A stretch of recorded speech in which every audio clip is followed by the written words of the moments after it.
All right now, for all you cool cats, all you arrow twirlers with an eye on the X, we have a special evening for you.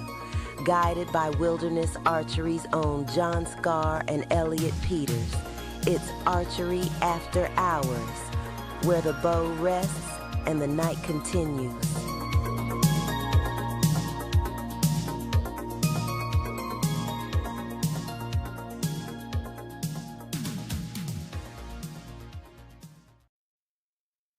Okay, and we're live here at Archery After Hours.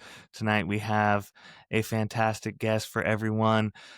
Domagoj Buden, hopefully I said the last name correctly, is joining us tonight. A real guest. Yes, a fancy guest. We're really excited to have him. So, Domagoj, I'm going to go ahead and let you introduce yourself. Tell us just everything we need to know about you.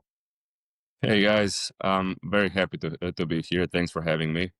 I'm Domagoj Buden. I come from Croatia. I'm 28 years old, and I've been doing archery for 25 years. Whoa. Yeah, it's been a while. I've had a bow in my hand since I was 3 years old. Wow. But I started archery because my dad and my sister started, and then I actually didn't fall in love with the sport of archery. I just wanted to travel with them. And then one thing led to another, and then I fell in love with the sport of archery. Since then, I grew through the Croatian national team to my first professional win, to getting my first professional contract, to getting a Reading win, multiple European titles, world title, world medals, and stuff like that. It's been a fun ride. It's been a couple, let's say, more rough years, the past couple years, but I feel like I'm on my way back up now. Hell yeah. Yeah, I feel like you're just in your prime for 28 years old. Yeah. Yeah, I feel like a couple of injuries kind of stopped my prime. I feel like the COVID lockdown time kind of really screwed me up because I had to have some physical therapies on the start of 2020. And then ever since the start of 2020, I've been struggling with some neck movement that's been really hard to fix. But now it's finally starting to get better. I had the top 4 finish now at the European Field Champs, and I finally feel better. And now I'm starting to shoot different bow as well. Everything seems to be aligning. We're gonna touch on that, but back up. What's the injuries about? Oh, that's a long list. It's not like just archery fatigue, or were you in an accident or something? Or no, I would actually say it was archery fatigue. Because that's actually kind of what I'm telling the young guys coming up now is it's very nice to be enthusiastic. I was once extremely enthusiastic when I was 17, 18, not shooting under 300 arrows a day, which was nice at the time, and I was shooting great. I do feel like 300 is probably the magic number for most youngsters to get good, but that damaged my tendons, my ligaments, my muscles, and we have to bear in mind this is a very asymmetric sport, which grows muscles very asymmetrically, which then causes spine misalignment and all kinds of issues. Most of my issues were just tendon inflammation on both of the shoulder joints. And like 2 or 3 years back, I had a small trap there. While I was at the tournament, I woke up. And because of just the massive overuse, like part of my trap tears. Oof. So yeah. So it's been a fun ride. For some of us who aren't super physiologically understanding, how do you how do you mean by asymmetric? So I mean, you have sports like, let's say, swimming. Swimming highly develops the body, the left and right side equally. It's very healthy for your body. I mean, there's still muscle wear and tear and joints wear and tear, but archery, one side of your body is doing one thing, one side is doing the other thing. With one side, you're constantly pushing. With one side, you're constantly pulling. Gotcha. And that makes a lot of one sense. side is developing in one direction, one side is developing in the other direction. Where, like, let's say, like mid left part of my back is extremely developed to push forwards. And it's always kind of swollen, where the back of my right shoulder is extremely developed. And every time I get physiotherapy, they're just in shock. Like, how can someone's back look like this? Where, like, in a shirt or something just looks normal. But once I lay down and I'm just like laying like this, and I feel like I'm laying straight. You do a fair bit of working out too, right? Yeah, kind of to even that out, which is sometimes good, it's sometimes not.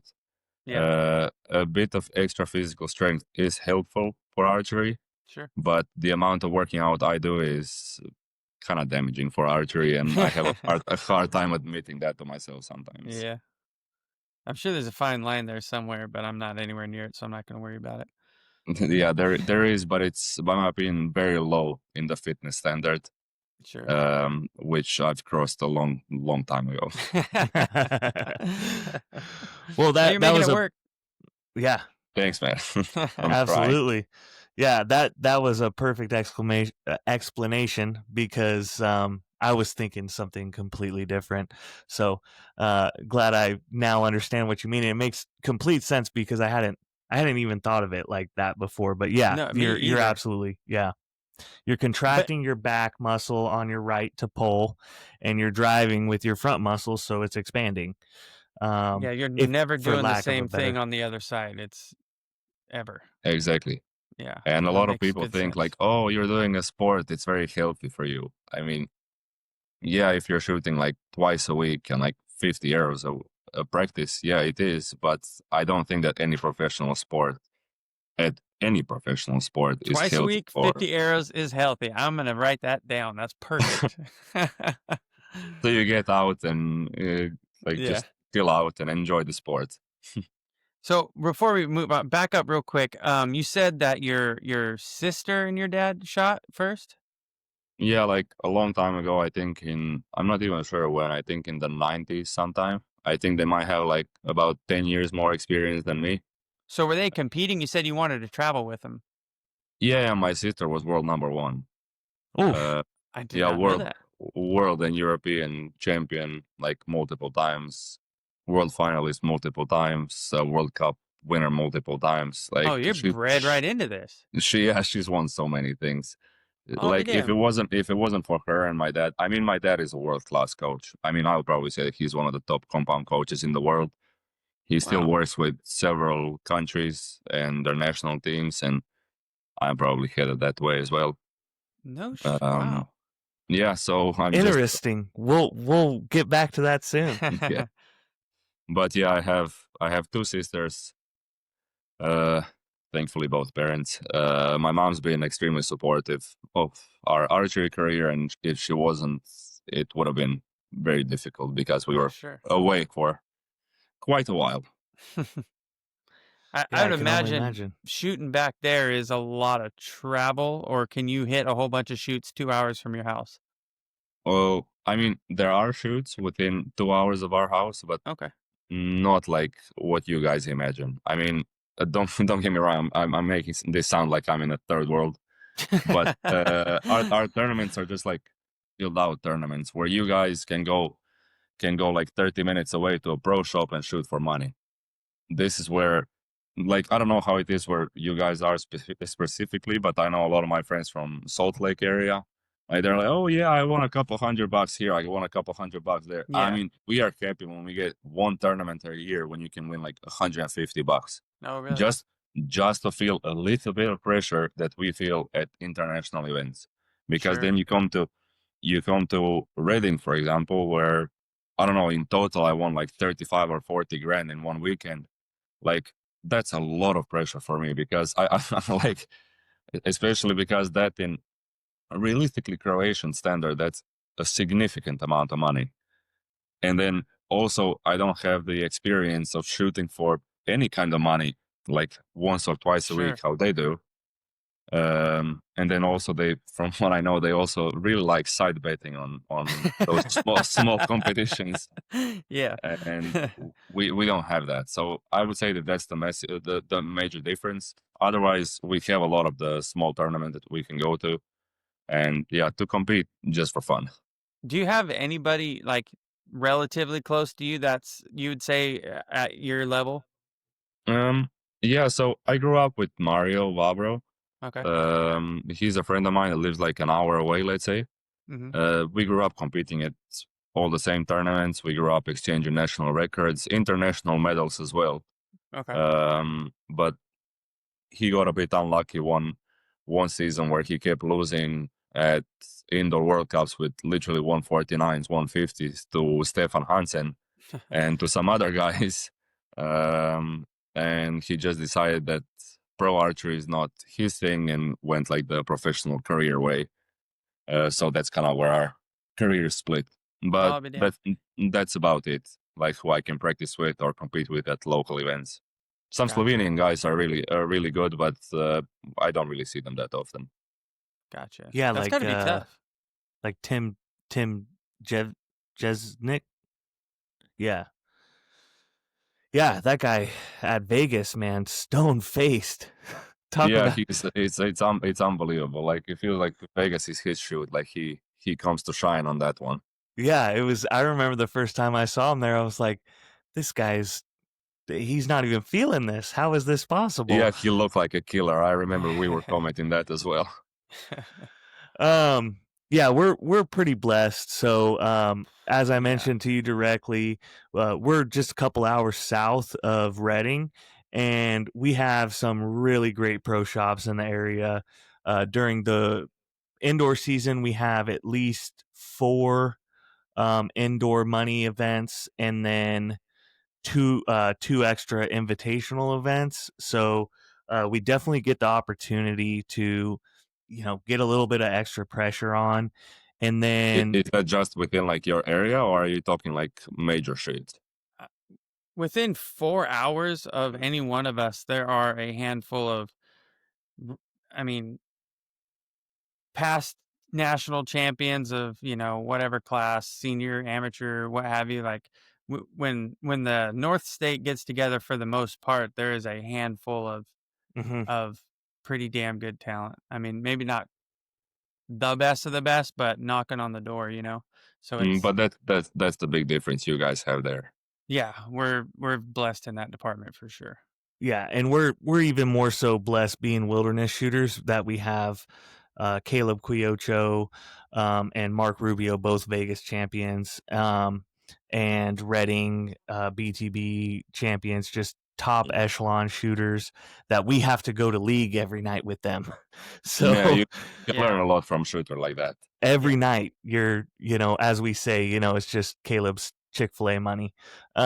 Exactly. But those couple of nights where you shoot up to their standard and now you got to do a 1-arrow shoot off, it's just that extra piece that you get to experience. So yeah, we're definitely blessed. Why did you have to mention Chick-fil-A? Now I'm hungry. Oh man. What time is it over there right now? 7:20 in the morning. Everything's going pretty well this morning? Yeah. Okay. Yeah, having my proper sized coffee for you American friends. I don't see it. Hold on, move it over a little bit more. Oh. What? I was expecting a big old cup. You having a shot? Yeah, it's just an espresso. Oh, geez. Man, I'm winding down, but it's good to know that tomorrow's going to be a good day. You've already seen it for me, so that's awesome. Yeah. So I think we'll go ahead and just jump in with my opener. I just want to know, we don't have this company in the United States, so I wanted to know your overall experience shooting for my bow. Well, overall it was all good. Experience with my bow and Ben Jones, the owner, was good. I mean, they're a family-owned company. Have been active for I think 50 years. They've done some really nice things. Our contract split happened due to me being in a bit of a breach of contract with some pieces on my bow that weren't supposed to be there. Which, don't get me wrong, I have to accept it. I made a mistake. I misunderstood him and kind of never crossed my mind that he will go all the way to like actual full breach of contract and just cut me as being his top compound guy, especially because we were just in a process of developing a new bow, where I felt like this bow didn't really matter for sales and it was just good to get publicity. And honestly, not many people even noticed that I changed the thing on my bow because I tried camouflaging it. Because you guys have to understand, I have so many issues getting bows to work on my draw length. Like I'm around 32 inches of draw length, and not many bows really work as accurately as they do on 29. And then I adjusted some things, kind of changed the cams. Again, I have to accept that that was a mistake. I just didn't expect that he was gonna go all the way to a breach of contract and just like cut my contract immediately. Damn. But that's my thing to accept. Other than that, everything's been fine. A good experience shooting the bow. Yeah. What do you mean? What did you do to the cams to get your draw length working? Was it an entirely new cam? A different company cam. Ah. There it is. Yeah. Damn it. Well, you're doing what you had to do. I painted the cam. I painted the module exactly into my colors. I would say literally maybe 10 people noticed because I only wanted to shoot them for the 2 outdoor events because I was struggling with speed a bit. But I can acknowledge that was a professional mistake from my side, where I have to admit I kind of panicked because I was struggling this year because I had a really bad motorbike crash last year and I was struggling to recover. And then on top of that, I was struggling with those cams at my draw length. Sure. And I was panicking a bit that I'm going to start losing my sponsors, and one thing led to another. And I just made a mistake where I called it that those results for those 2 events will matter more than, let's say, the shame on the reputation that he would have gotten, which is, by my opinion, 0 to none. Mm-hmm. I still agree with that. And I have to admit that if I had to do it all over again, most probably would. You have to. I mean, because I learned so much from that. You kind of learn who you are in moments like that as well. And I feel like also this cut of contract had to happen for me to be pointed in a different direction, not just with the bow company, but with life in general. What direction we all I'm curious. I mean, yeah, I had to. I mean, you have to count that contract and my professional shooting contracts from bow companies are my main source of income. So losing that overnight was a shock for my lifestyle, anything. Sure. So I had to reorganize how I make money, and from literally starting to learn marketing online to starting an online coaching business, which is starting to take off. Okay, I was in an app development for archery that I want to touch on later. So I'm doing all kinds of projects now where I'm growing as a person unrelated to my shooting part of archery. And I'm actually kind of really thankful for that. I'm really happy that I'm there because maybe this was the push that needed to get me out of my comfort zone to focus on different projects. Hell yeah. Yeah. Well, that doesn't sound like a bad thing. That's the positive outlook on it. Yes, absolutely.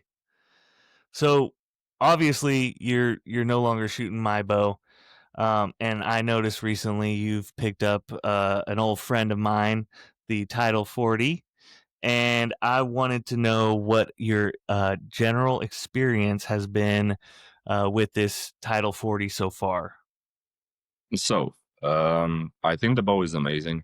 I shot a Title 38 just at home like 2 years ago just to try it. Thought it was amazing. I went for the 40 just purely because of my draw length. I was afraid of maxing out the cams again because the issue I had on the my bow and on the PSC before. Funny enough, I have to comment this, but reaching a certain draw length with my bow cams on a my bow was equally difficult as reaching the same draw length with PSC cams on a PSC.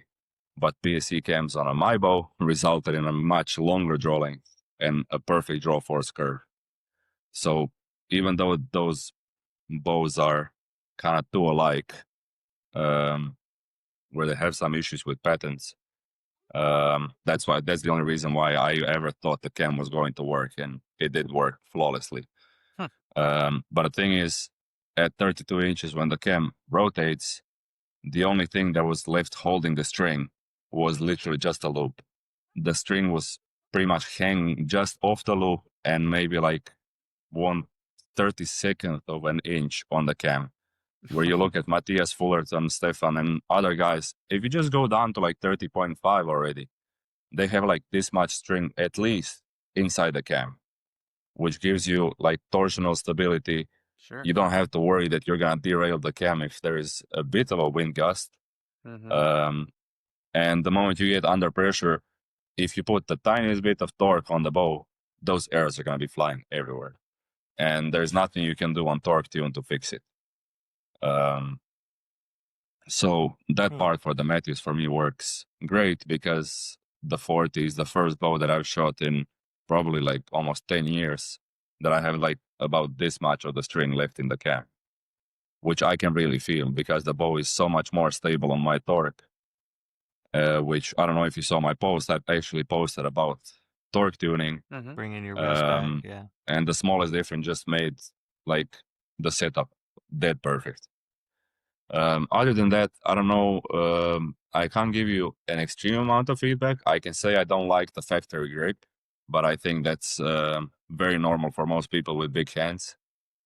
I feel like you'll probably fit a female hand better than a male hand. That's you, John. That's right. I'm sorry. To you.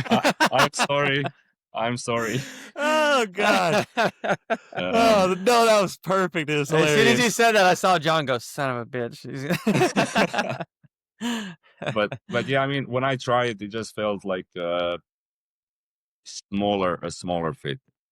But the bow so far is tuning super simple. The Title 38 I tried didn't have the limb shift technology, so I'm getting used to that now. You can move the bear shaft a lot with the limb shift. I mean, I literally went from a left miss to a right miss because I didn't expect it to move that much.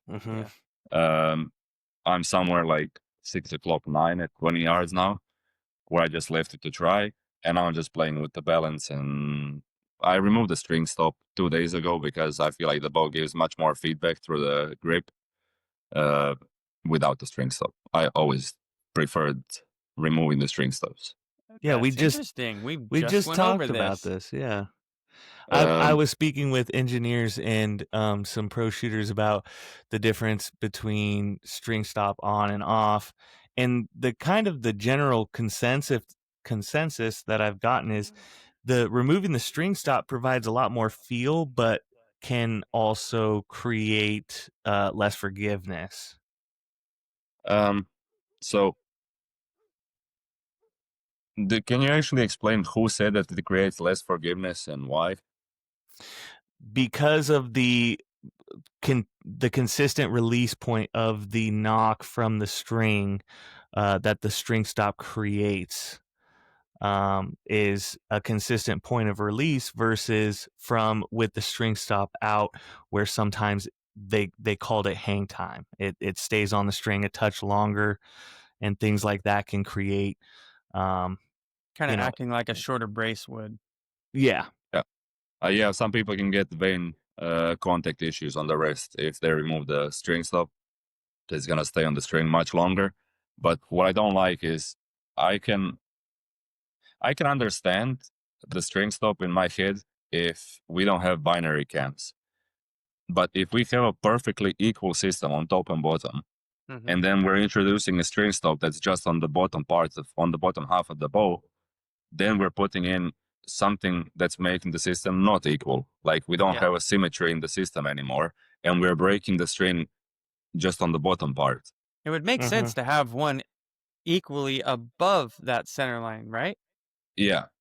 I always wanted to try that. I think it's very difficult to make due to the shoot-throughs or non-shoot-throughs. It's very hard to make. But that's the only way I can justify having a string stop on a binary cam, because then the binary cam stays a binary cam. Where this way we're introducing a difference into the system and we're shooting binary cams that are identical.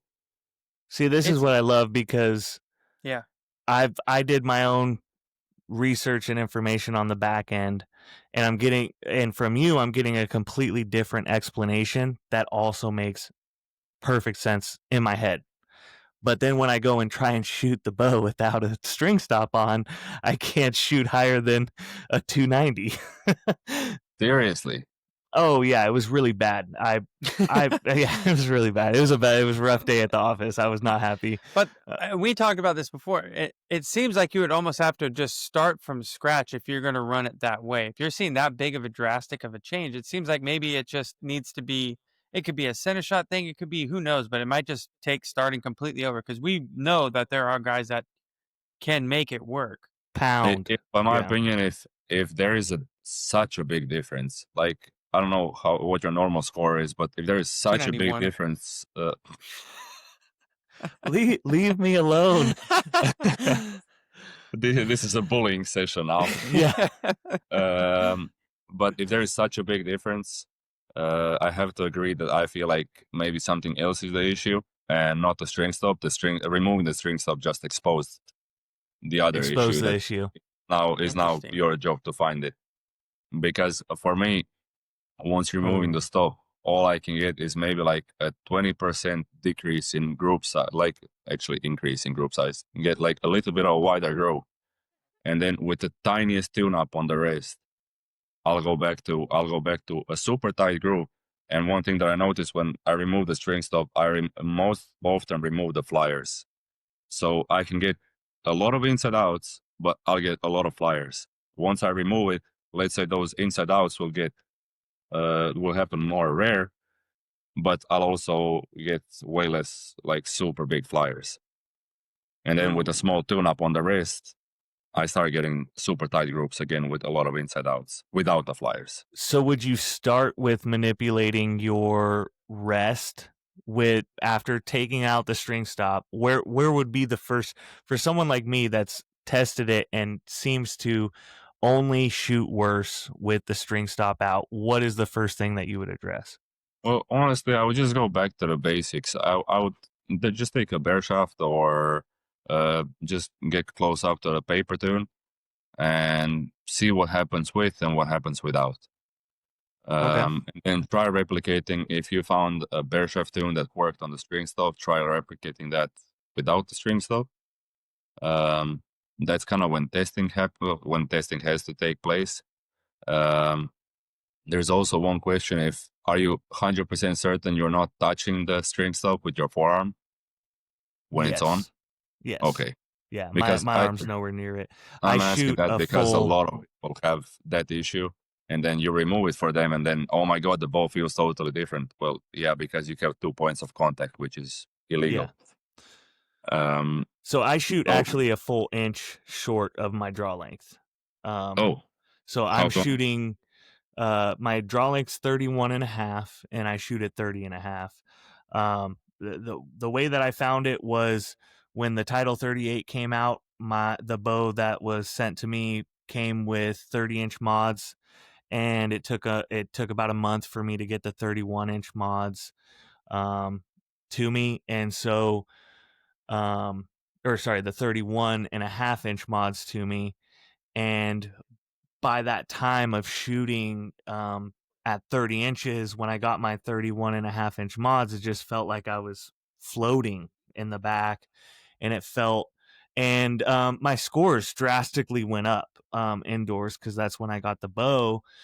Shooting an inch and a half short, my scores went drastically up, and my X count went up higher. And so when I did get the mods in, and I knew instantly that they just felt weird, I went ahead and split the difference and went with 30.5 and 31 and played with them to feel 31 feels really good, like beautiful. I was just about to ask that. Yeah, 31 feels real good. It does not score better for me though.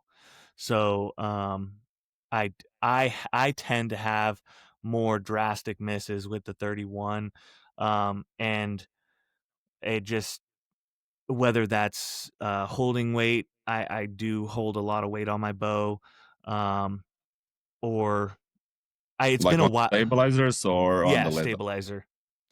Yeah, I don't know. It's been a while since I played with the 31. It should be something that I should probably go back and try a little bit more now. I mean, if you're saying that it feels that good and you're just having big misses, I feel like it's a tuning issue. Tuning over consistency. Like, I mean, if you say that it feels good, that's probably something that's the most repeatable. If you feel a bit too short on the 30 and a half, you're gonna have mistakes where you're gonna struggle to repeat the shot equally every time. Something that feels good and is simple to repeat is something that you're gonna be able to repeat equally under pressure and under no pressure. So I would just kind of put more effort into the 31 to try seeing. I mean, honestly, you can always reach out to me as well. I mean, you have a ton of like really good help there as well. Like Yeah. if I can help you anyhow, because I feel like we have to go off of the feel. If you feel good on the 31, maybe a couple twists to tighten it down to make it or to make it shorter is going to do the trick. I definitely remember when I started shooting, when I started with the Title 38, it was, I was still shooting a hinge. And so I do remember having difficulty getting the hinge to rotate and move as I was shooting it. And I've since switched to a button and a push-pull process. And it seems to park and just hold really well where it's at.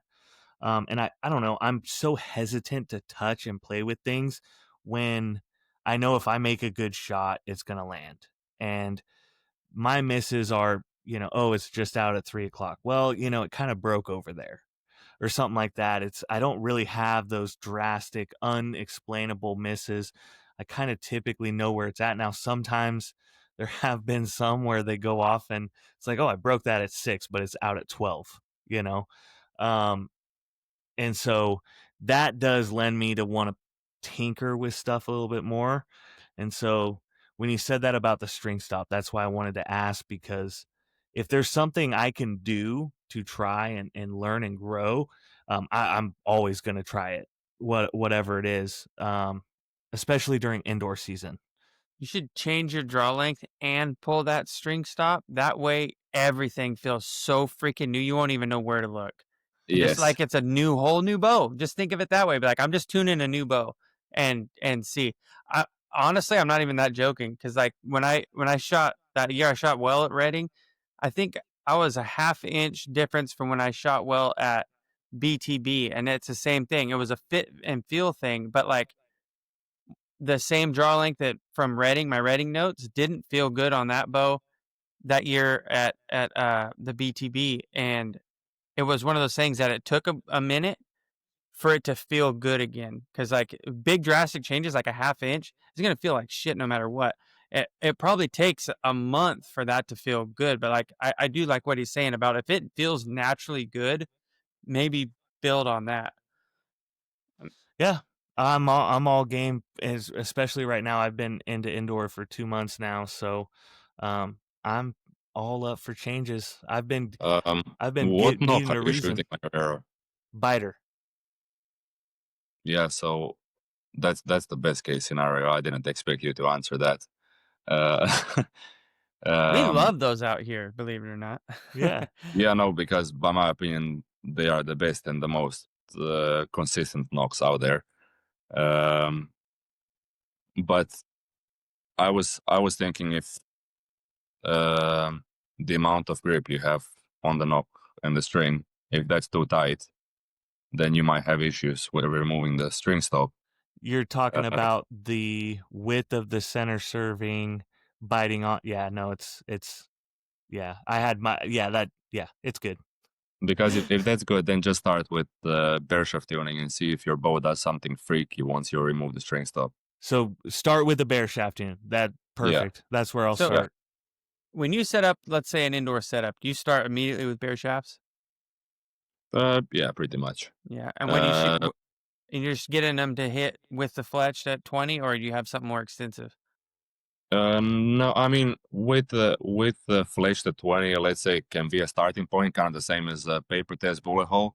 I don't know where you guys stand with this, but I had a discussion with some American guy on my Facebook page where he was teaching me that I should never touch my torque tune after I bullet hole through the paper, which, by my opinion, bullet hole is just a purely starting point. Yeah.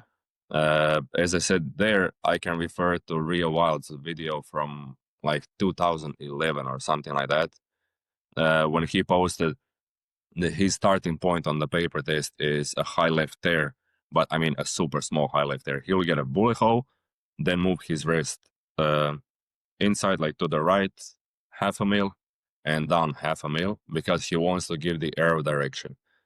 And that's going to be the starting point from which he will then test 3 arrows, or by my opinion, 3 arrows is not enough. You should try at least 9 arrows of which setup where you go 0.5 mil left, right, up or down with the rest from the paper test that you liked, and see which resulted in the best, most forgiving groups. Because even bare shaft or paper test, they're just starting points. They're just reference points. So when you go outdoors, do you bare shaft at any kind of distance? I mean, yeah, I actually just use it, as I said, as a reference point to see if my bow is doing something freaky. Like if I fire and the arrow is going to be way left for a right-handed shooter, that's going to be a problem. Like bow is doing something weird. But as long as I'm on the right side, I mean, I've had bows that miss the target face at 50 meters, shoot unbelievable, actually, what the bow that I won reading with. I mean, my arrow at that point is so freaking soft because of my drawing and the poundage. But I'm just going to use it as a reference point to see if it's within, let's say, the bottom right quarter of the target face. Okay. How tall are you? 6'2". Okay. I'm just curious. He's 32-inch draw, you know? Yeah, no, I'm a gorilla. It's so out of proportion. Knuckle dragger. I like it. Yeah. Hell yeah. So while we're talking about Reading, I remember that I was there. What year was it though? I didn't. I won in 19, and then I think I tied Perkins again in 21. Okay. What were the scores both those times? In 19, I won with 2 down, and then in 21, I tied Perkins with 5 down, but it was super windy the whole weekend. What? How many times have you shot Reading like prior to that? Quite a bit, or 3 or 4 times. I think I shot Reading before winning. I mean, my first time that I was there, I shot 7 down, which was already, by my opinion, a really solid effort. Yeah. And then the worst score I've had was, I think, 12 down. Sadly, I was really struggling with a Bowtech Fanatic then, because anything further than 60 yards, I couldn't. My group was awful because the bow speed was like 255, and I mean that was at 68 pounds. Jesus! Wow. I'm like, if I go lighter with the arrow, like, I mean, if you sneeze next to me, I'm gonna miss the target. Yeah. So I have a heavier arrow setup, which should be good for my draw length, which works up to 60 yards. But I mean, over 60 yards, it was just everywhere. Really? Yeah. Damn. And there are quite a few important targets above 60 yards. Yes, there are. Yes. What? Go ahead, Elliot. No, you go ahead. I was gonna ask him what his starting arrow build is. Do you still shoot gold tip? Yeah, and I have to admit, like, I really hope I'm gonna stay there for a long time, because I grew up shooting Carbon Express, and what I learned is how to tune a full carbon arrow.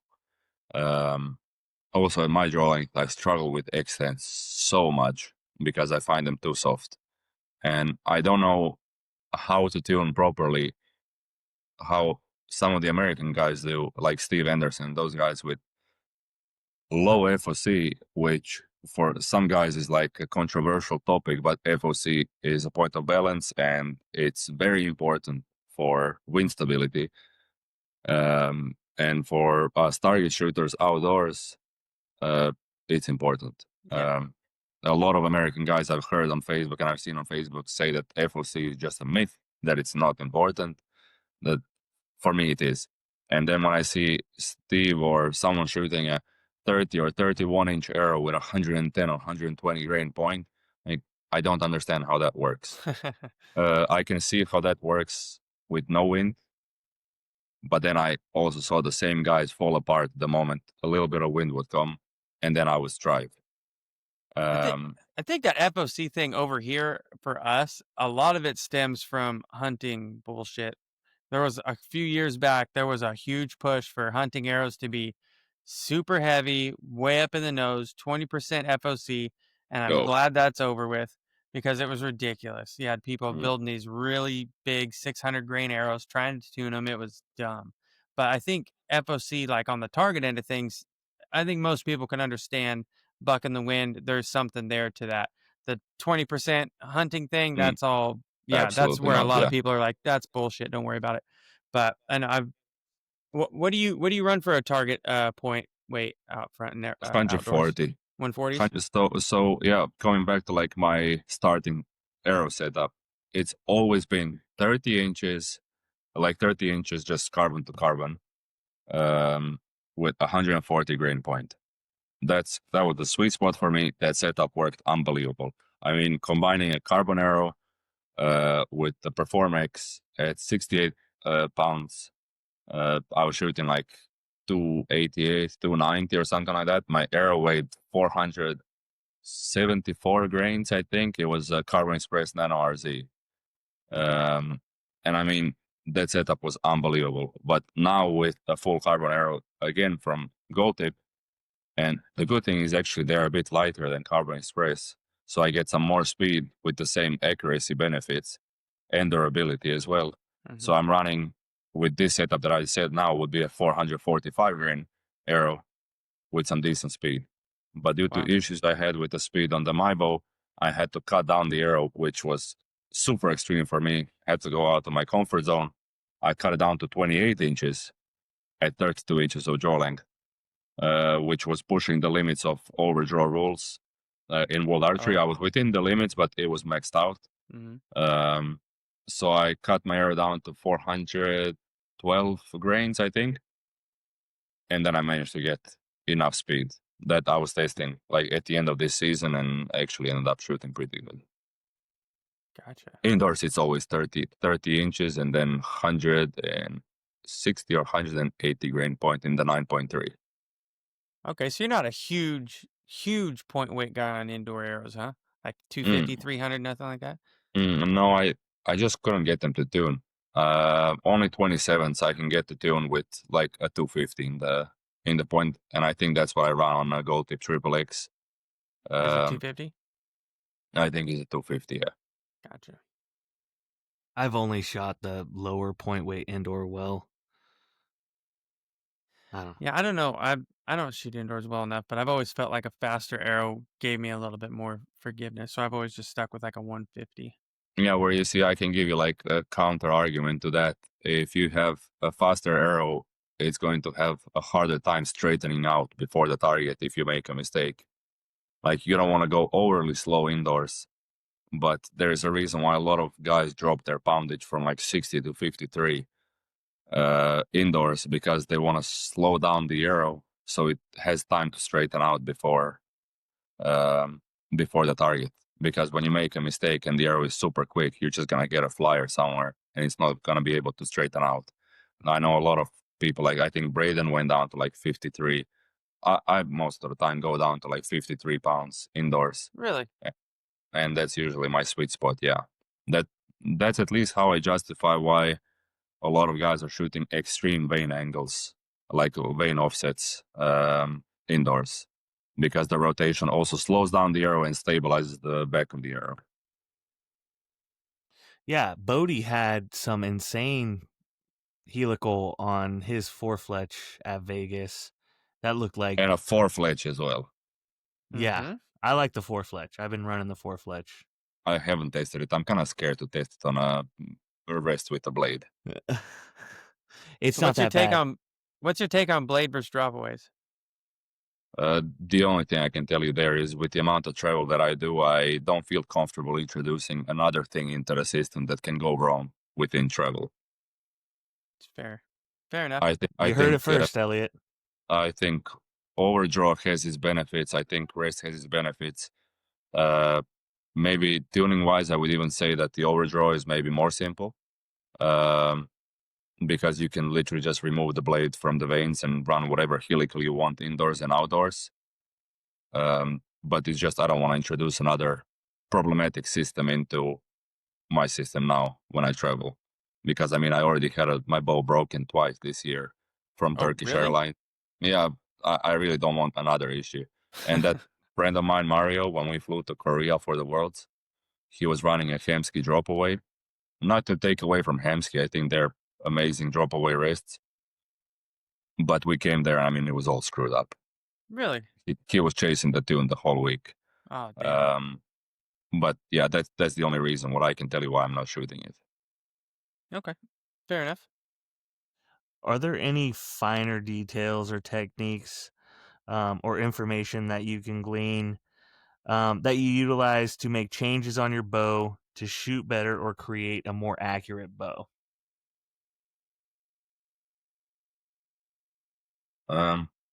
Well, there are a few simple things.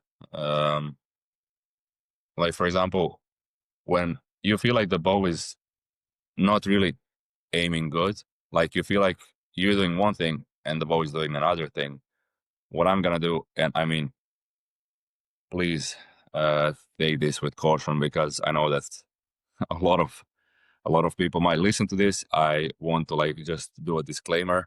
I do this. I'm not advising anyone to do this. If anybody gets be good. If anybody gets injured doing this, like please, it's not my fault. This is gonna be really good. Do this only in safe conditions, because it involves shooting with your eyes closed. What I really enjoy doing is you pull back at 20 yards. I mean, you can get this result at 10 yards, depending on your skill level as well.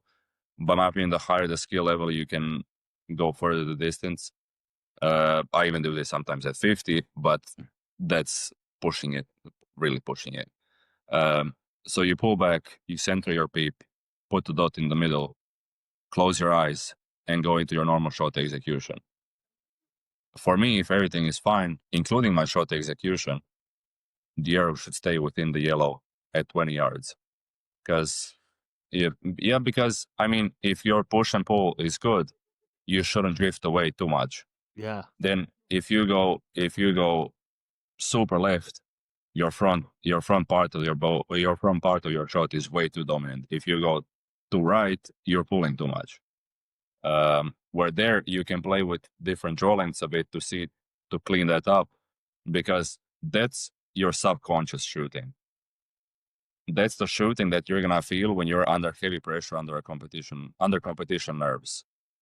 And unless, by my opinion, this is aligned with your conscious self,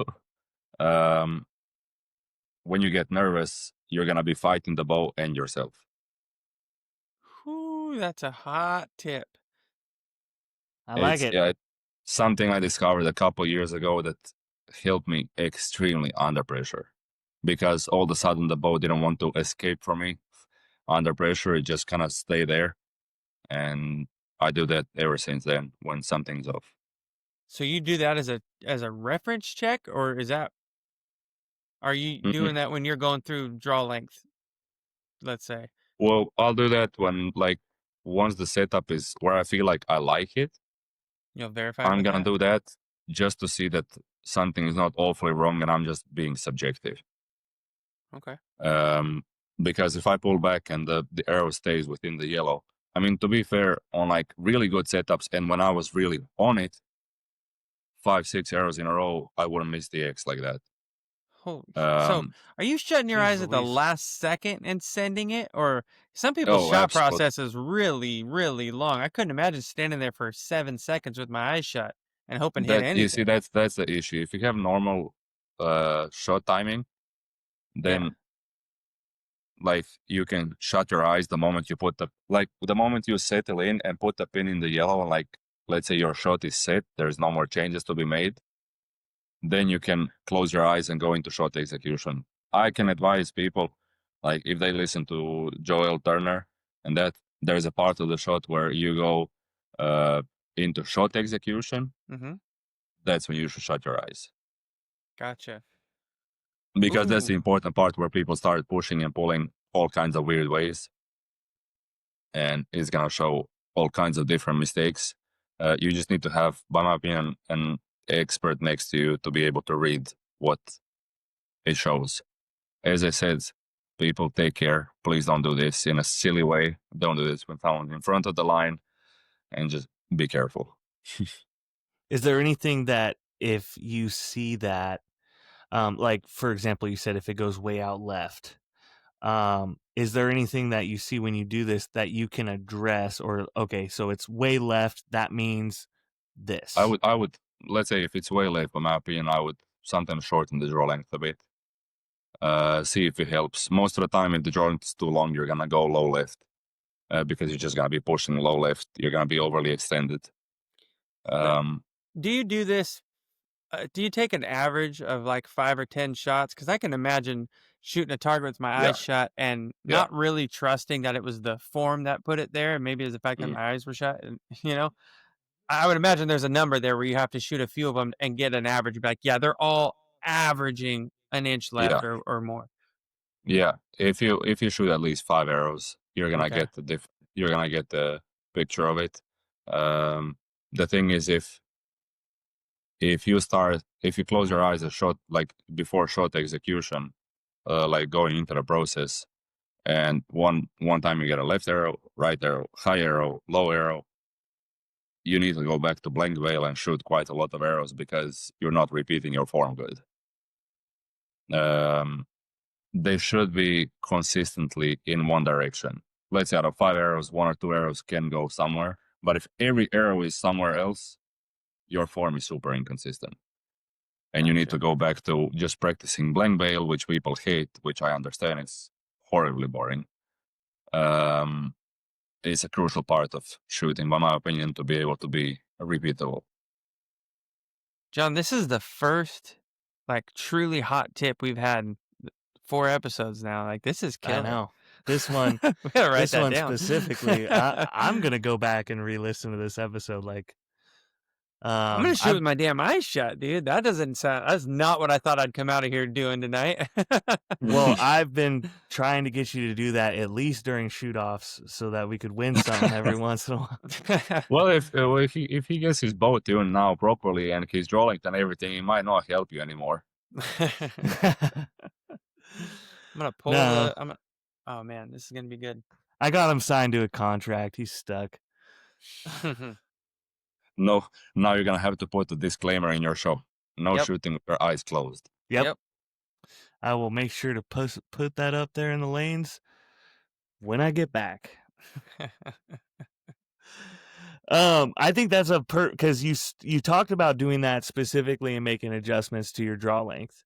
And that you can see your draw length based upon where those arrows are landing with your eyes closed. I think it's a perfect segue into what you call dynamic axle to axle, and how that plays with your draw length. Can you give me a rundown of what dynamic axle to axle is, and give me the 411 on that first? Okay, so what a lot of people don't understand is they think a 40-inch bow and a 40-inch bow and a 40-inch bow are the same. Yeah, they are as a base in a sense of just axle to axle, but nothing else is the same. Brace height, so difference from the throat to the grip to the string is different. That can change due to the size of the cams, the preload of the limbs, with how bent the limbs are. But what's very important, and people tend to set their peep sights and knocking point to peep height, the peep height difference, depending on axle to axle alone, which in my opinion is very wrong. Like, you can go off, same as a paper test, you can go off of a basic setup.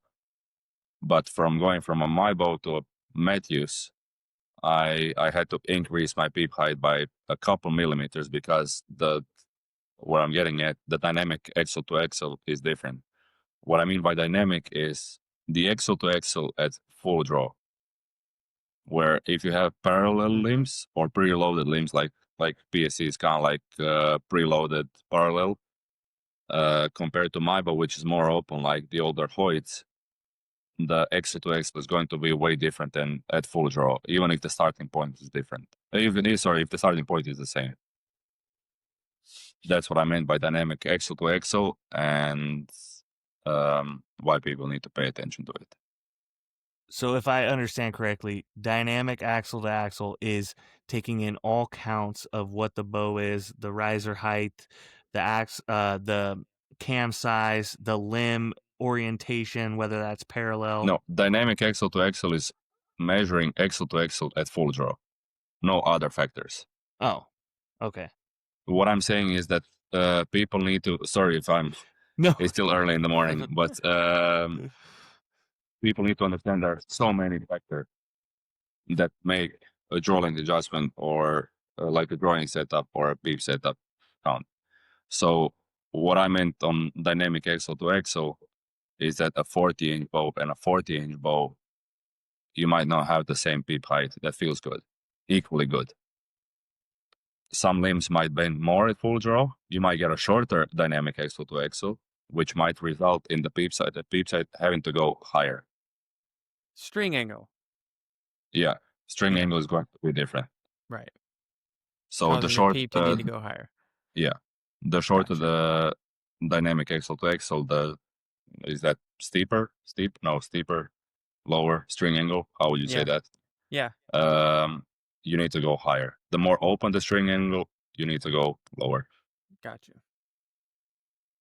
My thought with what I was getting at was, so for instance, the Matthews being a parallel system with different cams versus, say, the MyBow system with more, is it called reflex in the limbs? They have more deflex, I think, in the limbs. Deflex in the limbs. That creates a different string angle and a different. Okay, yeah. I was understanding you correctly, but I have a tendency to overthink, and yeah, so, no, I have to admit, I went the wrong way at one point of the discussion, so I made it a bit too complicated. No, you did. I was following 100%. So I definitely, I was super curious about that and how you determine. So moving from what dynamic axle to axle is, how do you determine when you have the right peep height? What is your, how do you first find like the rough, and then how do you do the fine tune? So the fine tune I actually like to do with video analysis. You can do yourself, honestly. A video analysis is honestly feel, but feel is very subjective, and I wouldn't go off with, because when you pull back and when you're here, your head should stay the same. Bear in mind, some people will go on the videos of my shooting now and see that I have some head movement that's related to the neck injury I mentioned before, nothing to do with the peep. Some people, for example, they'll pull back here, and toward the end of the shot, they're just gonna be falling like that, which means the peep is too low. And they're constantly fighting to stay within the pin. And the other way around if the peep is too high. As long as you pull back, you have a good face contact with the string, and you see on the video that your head stays equal level from the beginning until the end of the shot, your peep should be good. Gotcha. Have you, for specifically for indoor, have you ever tried the technique of taking your peep out? I might butcher this. It's how Mark and Doug set up their peep heights for indoor. Take your peep out and get the bow to shoot X's without a peep, looking through your scope, and then put your peep in and move it up and down. Don't move the sight anymore. You move your sight up and down to hit the X, and then move your peep up and down to match where that is. That's actually a cool idea. I've never heard that before. I wrote that down years ago, and I've completely forgotten it. I remember hearing about that. Maybe it was on Wendell's podcast or something like that. But I remember being like, "That's brilliant! You've got no reference point. You're going strictly off of what's comfortable. You're dialing in for that, and then you're going to put the peep in where it matches, and that makes so much sense." Yeah, I have to admit that's a really cool idea. I've glad never you heard brought that back before. up. I'm gonna write down again. I've done it. I've done it for the last 2 years for indoor season, and I seem to wind up right back at my outdoor height. Really? Yeah, I don't. That's a bit strange. You should be a bit higher indoors than outdoors. Well, it's funny that you said higher. Yeah, it's funny that he said higher because why lower when your scope is higher? Because I don't know. because like if this whole system should go a little bit up. Sure. Most people raise their peep sight by like 2 millimeters maybe for indoors. That's where they feel comfortable. Because like when you shoot reading, when you're shooting 90 yards, you feel like you have to anchor like super low to get in your peep, right? So for longer distance, you should lower the peep. Then you go to like a rabbit or whatever at 20 yards, and you feel like you're squished. Typically, so I've always set my shit like I have it in my notes on my phone. I'm sure every target reading and taking an average, and I've tried in years past to set my peep height at that average of what the reading average distance was. 43.7. Yeah, but I've always liked when you got to a shorter target. I always liked being a little bit more tighter into it than on the looser end of things at a longer distance. And that's why I've lowered my peep. Not often, but in the past, if I've done anything for indoors, sometimes I would lower it because in my mind I was getting a little bit more tight, a little bit more, I don't know, contact. I don't know what it was. It just felt more engaged. Well, the thing is, with such a broad spectrum of targets in reading, you really have to make a decision what you want to sacrifice. Yeah. At the highest level, you have to sacrifice a feel either on the short end or the further end. Where I have to agree with you on this one, where in reading, I also run a bit of a tighter setup, like just feel a bit more squished on the lower distances, because if I feel like I'm too loose on the longer, I'm going to make too many mistakes. Where on the lower ones, if I'm a bit tighter on the face, the dots are so freaking big, you're not going to make a mistake, really. Right. Where on the longer ones, I just want to feel perfectly comfortable to be able to make the best possible shot. Unless it's a 16-yard uphill raccoon at 23 degrees, and then you'll misset your sight. Are you talking to me? Yeah, I'm talking to you. Punk ass. I'm only human, Harry. I didn't. No, I hit him. It's right in the middle. Really? So what's that in the log on the upper one? Shut up. But the thing is, like, back to like just adjusting peak height for indoors is realistically, when you think if you're gonna feel squished when you go on a shorter distance, for you to be able to go back to your normal anchor point, you have to open up the peep, like bring it a bit higher. That's why you higher indoors. That's typically where I end up. So here's why I end up falling back into my outdoor peep height, or at least why I believe I do. What yardage do you set that outdoor peep height at? Do you know? 60, roughly? 55 to 60. Yeah, that's typically where I set it at. And I have such pudgy cheeks that here and here feel the same to me, you know? I don't have that nice jawline like you have. It's it's all just squished in there.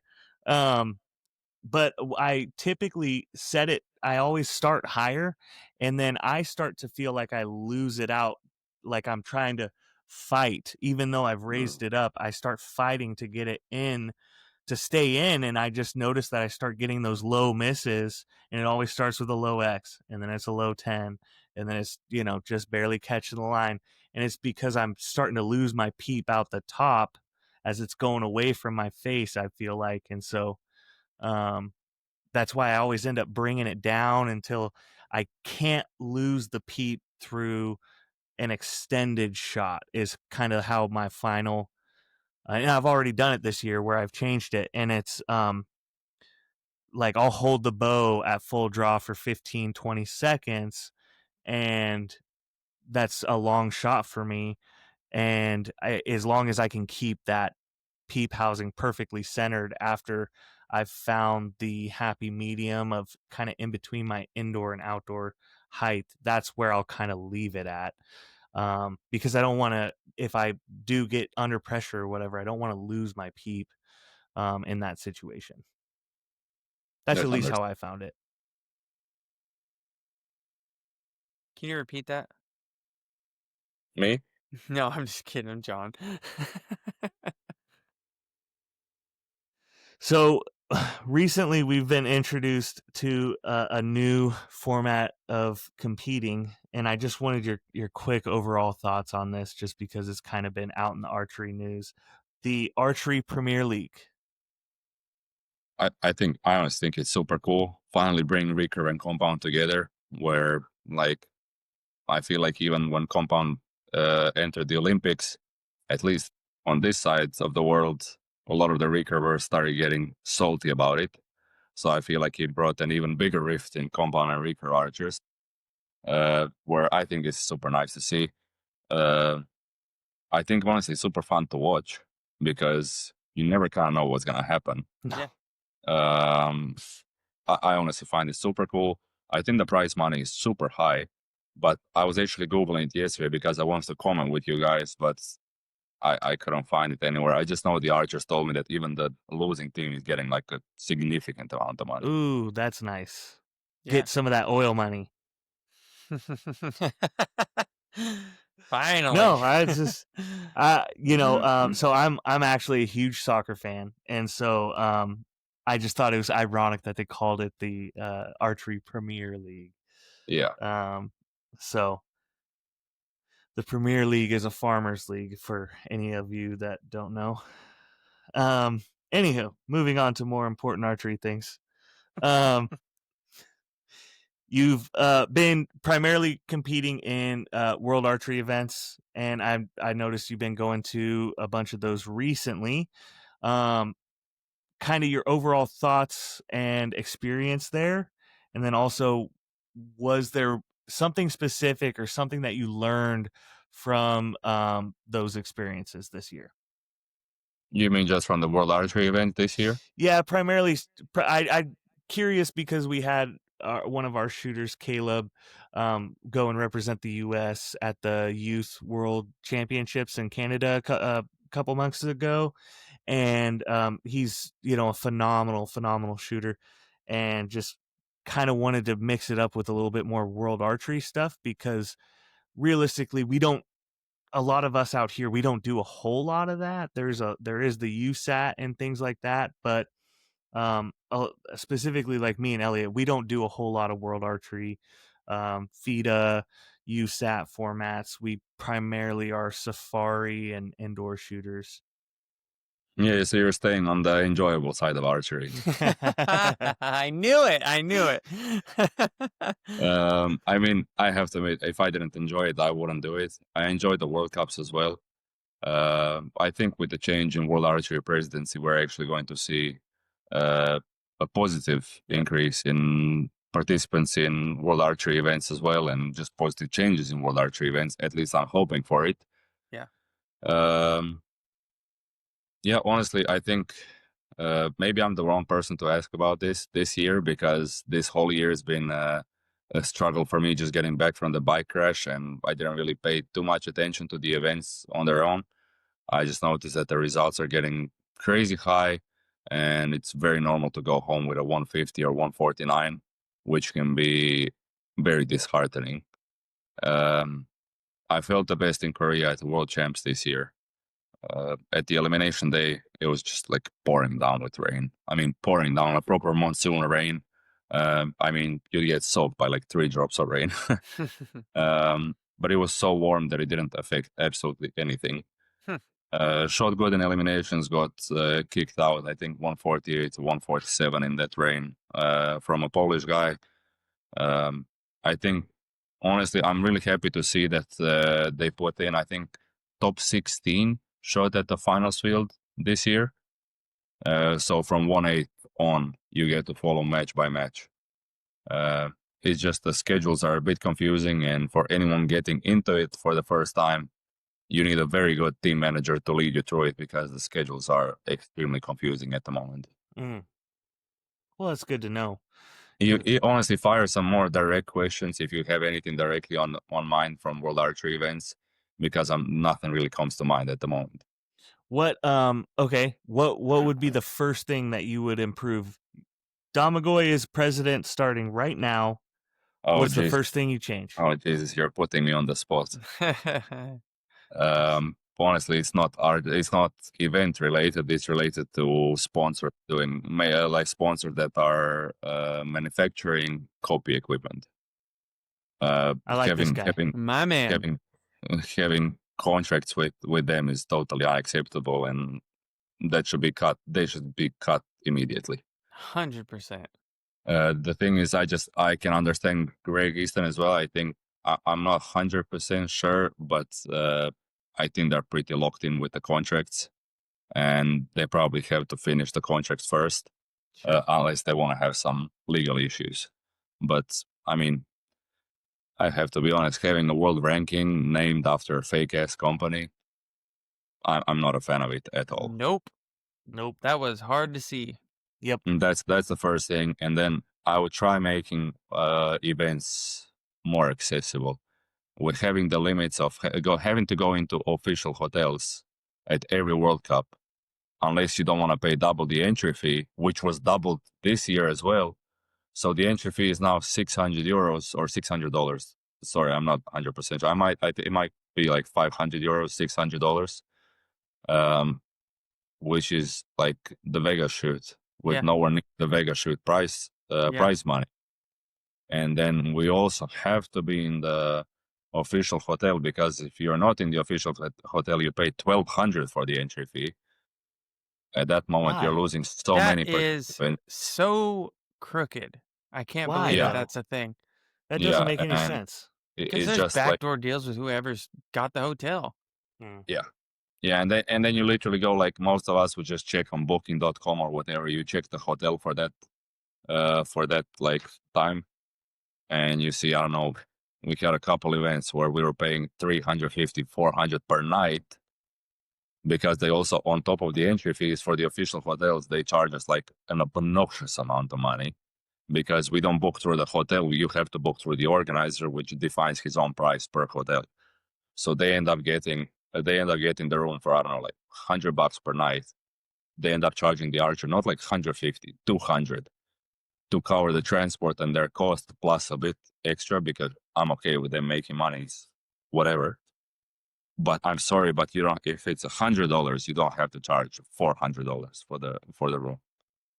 You don't have to make 4 times more. Oh my God! And that's probably one of the first things that I would address, because immediately with that, you're going to increase the participants, because so many countries can't afford it. I know a lot of countries you'll be surprised with. I mean, I think even USA, I think a lot of archers have to self-fund trips to the World Cups. Yeah. And it's getting costly, really costly. We've been super lucky with the support from our federation, because the federation pays pretty much everything. When Caleb made the world team thing, you'd think that there'd be some sort of like grand treatment for representing such a thing. It's unbelievable that you're treated that way. It's like you're held freaking hostage with somebody else is holding your credit card, and it's like, this is not what I signed up for, man. I'm here to support my country. Like, I cannot believe that it's that price gouge, and just it is so not for the archer. It's just sickening.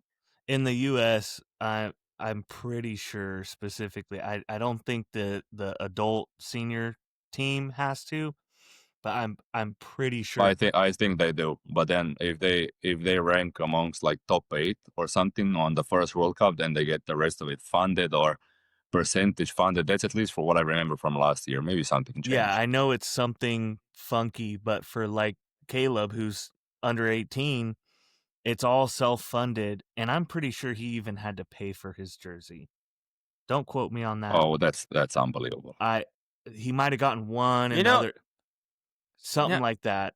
You hear about like stuff like this in the Olympics, where they're, the conditions of the hotel or the food or whatever are terrible. Like, I don't know what it is about these organizations, but running stuff like this is insane. It's not what people think it is, I don't believe. Yeah, I'll send you guys a couple pictures of the food we had at the World Cups this year.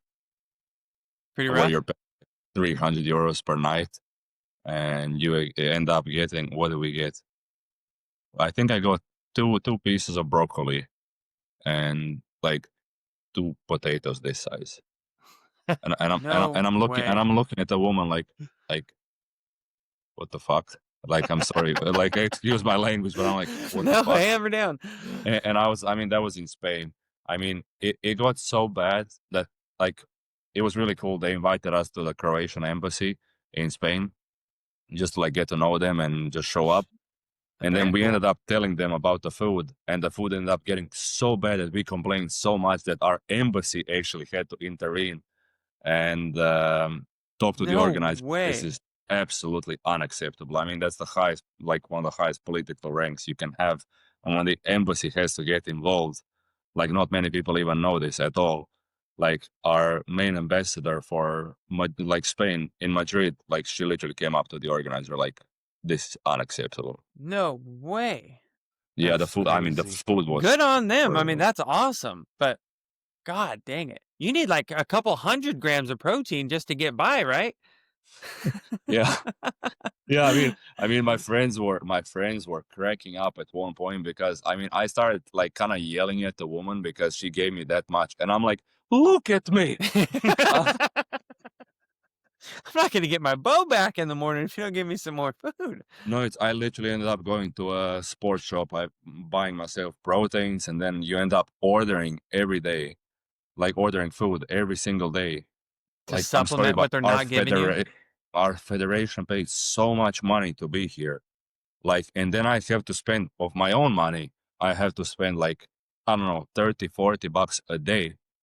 I mean, if you count, you're there for 7 days. You're going to spend like 250 bucks at least. You're going to have to spend at least like 250 bucks extra on food. Do that on 4, 5, 6 World Archery events a year. And I'm sorry, but you're taking quite a decent chunk of change. What? Like for me, Reading this year was like super cheap.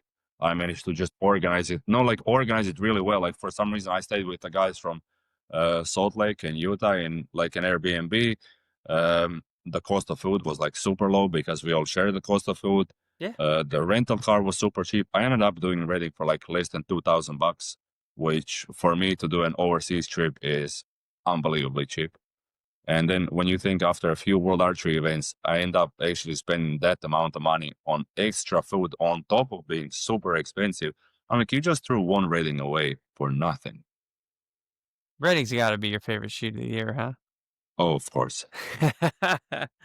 That's not even like just a close call. Like, no, I found the pictures in my gallery.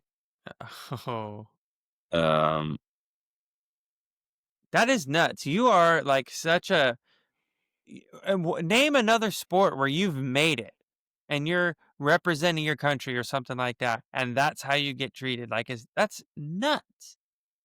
So look at this and tell me what's nutritious about this. Tell me if I need to move the phone. Oh. So this was everything we got for dinner. No way. So these are potato croquettes, whatever, and that's potato again. Did you would do better in our prisons over here. Like, I was like, what? Like, that's when I started kind of like screaming at the woman. I'm like, I'm sorry, but this is unbelievable. Just potatoes on potatoes. That's. Then the amazing ambassador woman took us for lunch.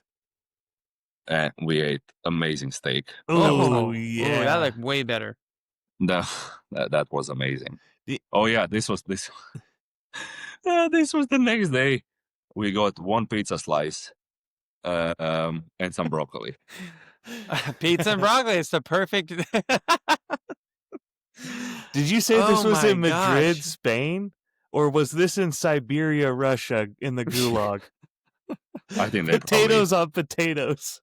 It's unbelievable. Yeah. And then, like, I mean, but there are so many nice places. Like, next to the hotel where you can eat kind of cheap. Like I had some like avocado toast and like nice coffees and stuff. Like, but I had to have it every morning. You end up spending so much money. It's unbelievable. Because we were the only hotels you can have in Spain for the World Cup are student dorms. And I mean, it's all right. It's probably like cheaper accommodations, but you still end up paying a stupid amount of money for a student dorm. And they ended up treating us like we're students there. Like we're not students here. We paid a ton of money to be here. And the woman puts like a piece of meat like this size on my plate. It's like, that's enough for you. I'm like, nope. My feet will absorb that by the end of this outing. Yeah. Oh my God! God! I cannot wait to shoot some World Archery stuff, man. It's actually pretty cool. I think when some things get fixed, if some people want to get into World Archery, I would recommend Antalya. Antalya, Turkey is quite expensive, but we're all staying in 5-star hotels. I mean, doesn't really feel like a full 5-star, but it's like all-inclusive hotels with all the food and everything, and they have some really nice food. And we all enjoy going there. The weather is absolutely beautiful. You're next to the beach the whole week. The finals are next to the beach.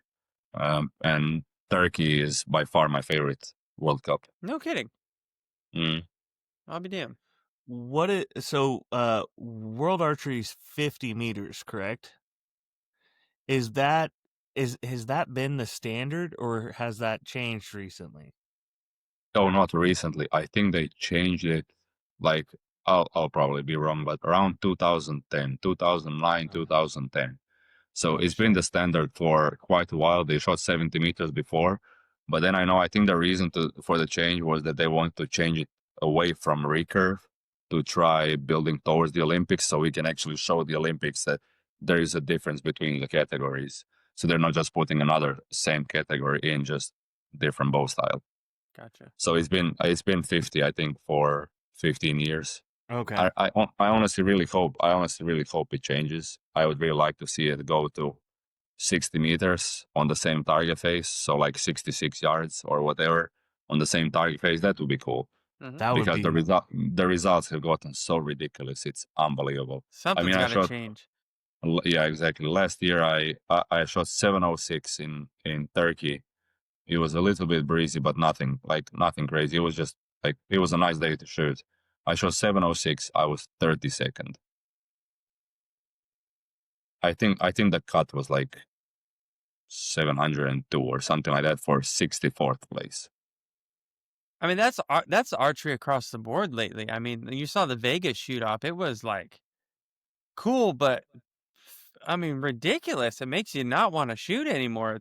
It's unfathomable, some of these scores in all facets of archery lately. Something's going to have to change in the next couple of years or sooner. When you look at Kings of Archery last year, had like 25, 30, 900s at Kings of Archery. Yeah. Like, it was not that way 10 years ago. I mean, bows are getting better. People are getting better. The moment you get someone like Bodie or Matthias or Mike, I mean, Mike can't even comment. Like, I respect that guy. I respect all of them, but I respect Mike so much. Like, he's been on it for like freaking 15 years. Like, bro, you're not letting off. Like, even through injuries, even through target panic, like, he managed to hold off through target panic just to get it only in the finals. Like, it's unbelievable. But when you were looking at, like, I can't remember, I think it was 2 or 3 years ago when it was the shoot of Matthias and someone else in the Vegas shoot. And didn't it go for like 2.5 hours? Oh, that was the Rushmore Rumble. No, but it was Vegas as well. I remember we were watching the Vegas shoot and it was like 2 hours or something. Even was it the year before last? I think it could be, because I think even World Archery feed stopped because the feed was supposed to cut off after 2 hours, and they weren't even halfway through the compound guide shoot off by then. Like, it was ridiculous. I'm happy they went to the inside out shoot offs because that makes it way quicker and way more interesting to watch. Yeah, now. for sure. Yeah, it's definitely a new challenge for sure. To put them inside out is definitely you know, and then to have at least one of them be inside out by each of the guys each time is pretty incredible, you know, let alone. Yeah, this year at Vegas, it didn't exactly stop the show. I mean, it slowed it up a little bit, or sped it up, I guess you'd say. But I mean, those guys were so locked in, it made you feel like I'll never shoot at that caliber, and that sucks. You should never believe that. I know. You're right. You're 100% right. If you put in the right amount of effort and the right amount of focus, I think most people can do it. But the level of talent that Bodie, Mike, and Matthias now have is very hard to match, because they kind of learned now that I don't know how much Bodie trains, but I know Matthias is on the practice field like all the time. And when a person that's that talented then realizes that the amount of effort he puts in matters as well, because when I was growing up, there was a lot of talented guys that didn't really want to practice. So you can catch up to them and overtake them just by putting more effort just outwork them. It's so hard to outwork a guy that's working his ass off and he's talented as hell as well. Yeah. Yeah, I think when he got back from winning Vegas, the first thing he did was go to the range and shoot. Like, who are you talking about? Matthias. Yeah. I have to be honest. Like, I'm extremely dedicated, but if I won Vegas, I'm not going back to the practice field the next week. I can guarantee you that. No doubt. I can guarantee you that. I'm going to eat some good steaks. I'm gonna probably blow all the Vegas money on some freaking fancy car, and then gonna be shocked where all the money's gone. That leads me to a less technical question for you. If you were not to shoot archery and this wasn't your gig, what else would you be doing? Is this like a dreamy kind of question? Like, what would be your dream to do? Or is it like a realistic kind of question? I mean, I framed it in the past with other people around this, like if this wasn't your hobby, let's say. Or, I mean, for you, it's more than a hobby by a long shot. But just what else are you into, I guess, would you say? What else would take up your time? Hobby-wise, it would be bike racing, bike and car racing. Like, I'm absolutely in love with that. Motorbikes. Like, explain what kind of motorbikes? Like sports bikes, like MotoGP level. Okay, gotcha. Like race bikes. Uh-huh. I had a really bad crash last year on one of them. In the middle of the city, guy ran straight into me, but with the car from the opposite direction. Broke all my ligaments in the left leg, broke my tendon in the right leg. I had like bone bruising, and I still have bone bruising, like pretty much from the bottom of both of my legs all the way to my hips. So I kind of like slow down, and then I got better, and then I bought a bike again because I'm smart. And then from my friend group, me and my friend, we were riding. Unbelievable. I mean, not acceptable for the road at all. But at least by my opinion, when you ride with the bikes here like that, you risk pretty much only yourself. Mm-hmm. You don't put other people in danger, especially when we were riding. Mm-hmm. And from like 5 friends of mine from the friend group of bikers, all 5 of us had really, really bad accidents with no fault of ours within the last year. Oh, really? One of my best friends had 3 accidents in the last like 7 or 8 months with no fault of his. We just taking, like, someone would take his advantage and crash him. Mm-hmm. And I'm like, archery pays my bills. I want to continue doing this. I don't want to be disabled or dead for the rest of my life. I think it's time to stop riding on the street. And I sold my bike in July, and I don't have a bike at the moment. And honestly, if I go into coaching archery more, I'll probably get a bike, but only for the track. Gotcha. But that's my biggest passion. I'm sorry, I drifted a bit, as you can see. No, that's good. I mean, we talk about freaking that. tuning bows and shit all the time, but you never get to find out like what people are into, you know? I love that. I fell in love with that also in the COVID lockdown, because with the lack of competitions, there was lack of adrenaline rush in my system, and sure, I'm an extreme adrenaline junkie. So I started with the bikes, and it replaced the adrenaline from the competitions, and it actually long term helped me with competitions because the rush you get on the bike is so much higher than you get on a competition. So I handle the rush at competitions so much easier now. Interesting. Looks like I'm getting a bike Yep. again. Again. I actually never got in a wreck, but I was Knock on wood. I was in quite a few sticky situations many times. Yeah, but to get this rush, like, I'm not sure what kind of bike you ride, but this kind of Nothing rush that I'm talking fast. about, you need to be kind of riding on the like edge of the cliff all the time. Yeah. Like my friend and I, we were scraping knees on the road at like 130 mile an hour, and there's literally like 100-foot drop next to us straight into the sea. That'll get you going. Yep. They'll get going, yeah. I did Hell that yeah. I did that with downhill mountain biking for a while. Oh, damn, that's cool. That was fun. I mean, you don't. You did downhill mountain biking, or you got out on a mountain bike and went down? No. The bullying. Come on. I didn't know any of this. I've been shooting with you for 5 fucking years. Yeah, I grew up All of a riding sudden, bikes. you're a downhill mountain biker, and you never told me. Cool. I mean, I wasn't anything special, you know. I just rode bikes out at all the, you know, but you're jamming. Those bikes weigh like 40 pounds. You know, they're only designed to go downhill, and they got all the suspension and everything, and it's basically get from the top of the ski lift to the bottom of the ski lift as fast as possible, and it was a lot of fun. But it was the same. That's one way to break a lot of bones. I was just about to say, I watched so many of my friends, you know, oh yeah, I got, you know, I can't ride for the next year because I had my ACL torn. And then, you know, happened to Heather Gore. Yeah, she like punctured her lung or something crazy. Yeah, she fucking I it up think big time. every strong like fall on the mountain bikes, you are guaranteed to break your collarbone. Yep. Yeah. Collarbone. Yep. Yep. Absolutely. Same with motocross. Might be quite important for archery. Yeah, just a little. Just a little. Just like the most vital part. No doubt. So you mentioned to me that you've begun doing some of the coaching. And so I wanted to ask you a couple questions about that. But what about the coaching side of archery do you believe is the most important? The objective feedback that your coach can give you that removes your emotions out of it. Because people tend to make decisions on their form or bow or setup purely on emotion. I mean, that's kind of the case for most things in life.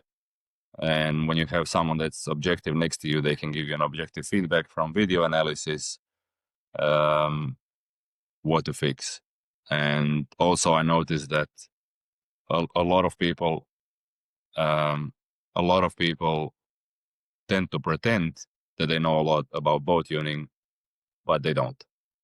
And they end up going down this spiral of too many details, fiddling with this or with that or whatever, and the base of the bow is not even set up right. Where the guy is teaching me on my Facebook page that the paper tune is the holy grail and the finish of bow tuning. And sadly, that's the bow tuning literacy that we have right now, where I feel like coaches are extremely important, especially in the compound world now, where more and more coaches are needed due to the compound entering Olympics. More and more countries are asking for coaches now. So would you consider yourself, I'm assuming you would consider yourself a shooter that coaches. And so you kind of answered my second part question here. I was going to say, what should a shooter look for in a coach? What should a shooter look for in a coach? And you kind of illuminated on that in the objective criticism or the critique. Is there anything else? Experience?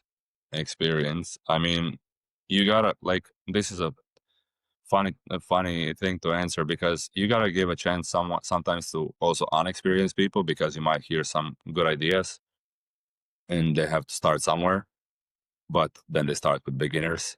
But it depends. Your question has more answers because it depends on what level the shooter is. If the shooter is international level, he needs an experienced coach that's built a ton of successful archers. My dad has like, I think 6 or 7 different world titles under his name already. By different, I mean different names. That's experience. Yeah. I feel like experience is also shooting. Like mine, I grew up next to my dad, who is a high-level coach, so I'm learning so much from him. On the side, I'm learning a lot from my own professional career as an archer. I feel like that contributes a lot to growing a good archer in the future, because then he can get the perspective of a high-level coach and the perspective of a professional archer as well. But the answer to your question is, it depends on what level the archer is. They should usually look for experience. And by my opinion, the biggest red flag is when a coach comes up to you and says, your anchor is wrong, your front hand is wrong, your draw length is wrong, you need to fix this, you need to fix this, you need to fix this. That archer cannot process all of that information. All you're doing is fucking him up. And all you're doing is filling your ego just to show how much you know, how much you can show.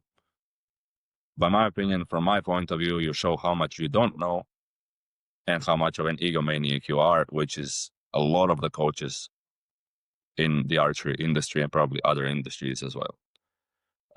You have to start from the base and just build on that. Archers want to hear sometimes everything at once, because they think that you're gonna snap your fingers and they're gonna be world champions by tomorrow. Every change takes time to accept, and every change takes a lot of arrows to accept, for the system to accept, for it to become unconscious, like subconscious, or not unconscious. And there's a step-by-step for everything. By my opinion, the moment the coach starts bombarding you with 1 million information at once, I would get away from it, because he's feeling his own ego without the actual need to help you. That makes a lot of sense. So I'm gonna be walking through my house now because my phone charger is upstairs. I'm really hoping I'm not gonna lose the signal for like 30 seconds, because my iPad is at 4%. I didn't expect I didn't expect it to eat through the battery like this, so bear with me. Yeah, we've ran out of battery a time or two on these things. Yeah, I swapped my cord over here just a minute ago. Yeah, I can see your battery percentages, I think. Oh, really? Yeah. Oh, yours is on 29%. Yours is on 82. That is That's interesting. That is actually going to come later. That is the percentage of the episode that has been uploaded. Oh, that's the percentage of the episode? Yeah. So that's cool. Elliot lives out in the middle of nowhere. So Dude, I'm on Starlink, bro. I'm in the space. Where are you? No wonder it's only at 82%. Shit. Oh, God. This guy is on dial-up. Yeah. Well, based upon how it was working to get started today, it felt like dial-up. Yeah. Yep. You didn't pay your bill. Okay, I'm good, guys. So I know you mentioned, like I said, you're getting into the coaching. Why don't you elaborate a little bit on what you're doing and, tell me what you got going on. What do you have planned for the future in this new coaching route? So I'm starting an online coaching thing because I've learned also through my coaching experience. I coached the national team of Saudi Arabia for a month. Oh, really? Hoping to be involved with them more in the future as well. But I coach several individuals, like breaking a lot of their own personal bests. But I noticed that a lot of the things that I do with them in person, I can do online as well, as long as I show them properly which angles of videos I need them to take, and just what to show me. The funny part, the hard part about tuning online is, and like coaching online, is the bow tuning, because it's so difficult to explain to people something what to do. but I can give my best as well, and we can make a lot of progress with that. So I'm starting an online coaching thing with kind of like daily, weekly, or monthly membership. I have to decide on the full prices yet. I'm somewhere close now, but for example, like if you hire a coach in Europe for a camp, let's say, to organize a coaching seminar or whatever, or to hire him for one day, it's from like $450 to like $700 a day. Not just in Europe. Jeez. It's kind of like all over like that. Like maybe not in your pro shops, but that's different. We're talking about, let's say, more like high level international coaches. I've heard some prices that like salaries that Indian coaches are getting, like they're coaching the Indian team. It blew my mind. I mean, we're talking about like 300,000-400,000 plus per year. Whoa. Which is, I mean, I'm super happy about that because that's good for the sport of archery. Sure. So with like let's say you can pay me for just one consultation call, to analyze your video, give you one advice, and that's it. You might decide to do that once in a month or whatever. Usually I advise against that, because I don't really think we can make an extreme amount of progress with that. That's just for you to see where you're at, maybe what you should fix, but you need consistent checkups to be able to have a consistent like progress line. Sure. So I'm doing one phone call thing, like video call, then a weekly thing. You can pay me for a week, which is 2 to 3 calls, or you can pay me on a monthly basis, which is around 2 calls a week. And all of those programs, except the phone call, allow you to be able to reach out to me at any time of the day, any day of the week, send me a picture or something. I can give you a quick tip what to fix, and we are constantly in touch. So you have the consistent feedback of a coach, where if you hire me for a camp, you have me for a couple of weeks. Let's say if it's the national team camps, so they're usually for a couple of weeks. And then I'm gone. Mm-hmm. We might make a lot of progress then, but it's not consistent. Yeah. I was even thinking about doing something like, from the prices I've seen, around $500 a month for the 2 to 3 calls a week. And then if you bring more people, so if it's 3 people, it's $1,000, which is $330 per person. Sure. And I mean, you have to count that you pretty much have a 24/7 coach for $300, $330 a month. Then I think that's a good deal. Mm-hmm. Because by the other prices that I've seen, people are charging around 700 to 800 euros, really? Per month, which is a crazy amount of money. Yeah, the seminars thing is pretty popular here in the States. I know we were looking at bringing in an individual that we're close with at the shop, world-renowned archer and World Archery Vegas champ, done it all kind of thing. I'm not going to name names or anything, but it basically came down to what his request was for the individual's fee, and the max amount of individuals that we can hold in our lanes is 20 with 2 lines. I mean, $1,000 initially to then, $800 for 20 people is a lot of money. And I understand that the individuals, is that per person or per person? What? Yeah, that's not happening. Yeah, so it didn't happen. But absolutely freaking not. That's why I asked, is that per person? Have I met this person? What? You have met this person, yes. I know who you're talking about. Why do I have a feeling I know who it is as well? But text him. And then text me and make sure I know what I'm talking about. That's nuts. Yeah, it was. Let me just ask you guys, did he disappear a bit lately? That's a great hint. This guy knows what he's talking about. Like, yeah, he does. He answered the question without answering the question. That was good. Okay. because I've heard those kind of prices. I've heard those kind of prices from that person before. That's why I thought it was him. Yeah.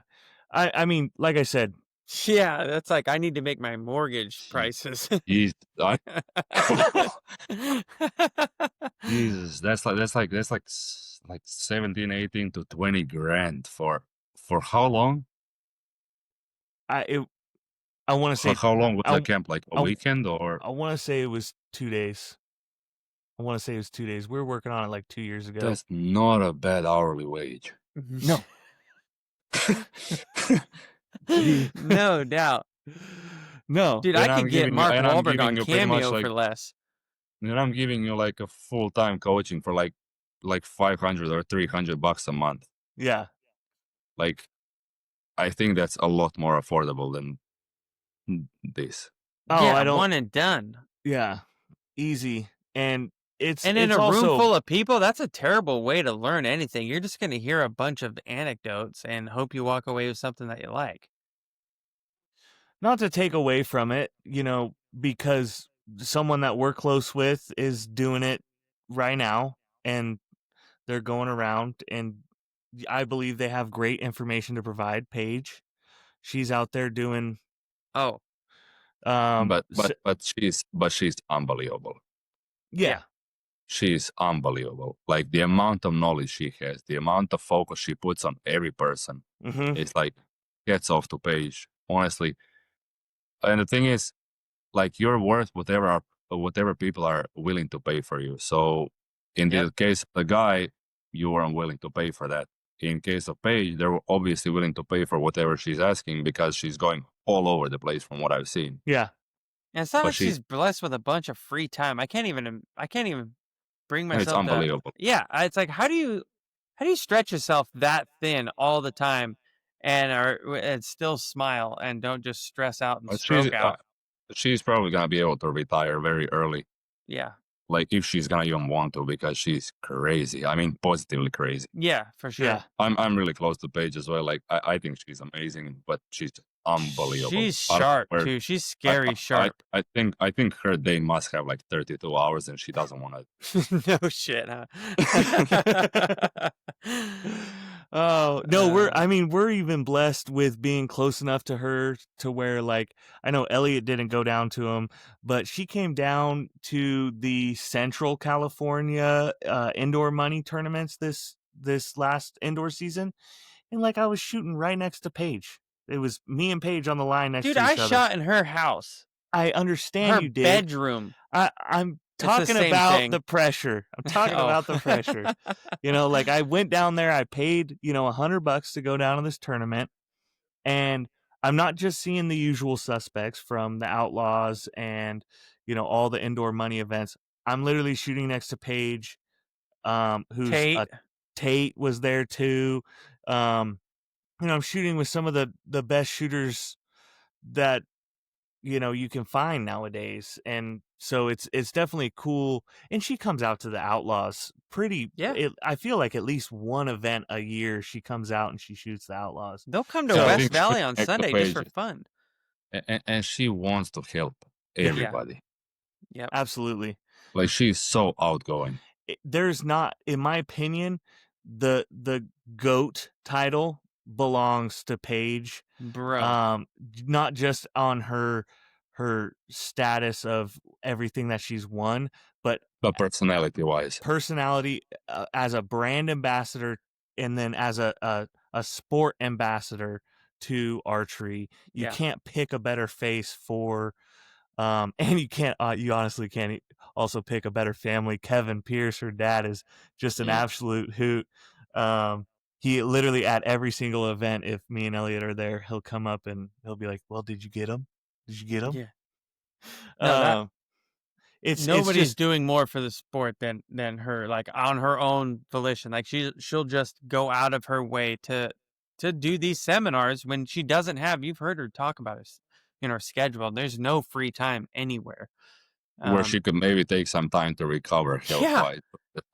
Lay down for a half hour, maybe just chill for a second. No, that's over. I'll go work at Sports' Warehouse down the street for a half hour. Right.